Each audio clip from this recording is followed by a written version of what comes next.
ایک نئی نویلی دلہن کو دولہے راجہ فرمائش کر کے گیا، آج میں آفس سے واپس آؤں گا تو کریلے قیمہ بڑھ کے پکانا۔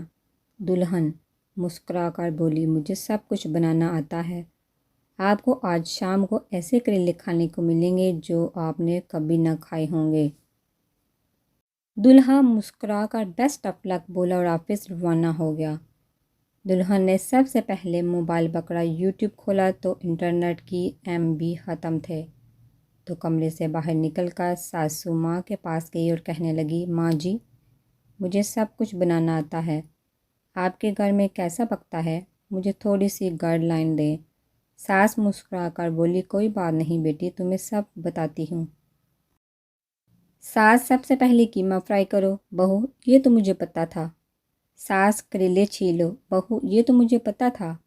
ساس، کریلے چاک کر کے بیج نکالو۔ بہو، یہ تو مجھے پتہ تھا۔ ساس، کریلوں کو اچھے سے دھو لو۔ بہو، یہ تو مجھے پتہ تھا۔ ساس، سن کر پک چکی تھی، یہ تو مجھے پتہ تھا، یہ تو مجھے پتہ تھا۔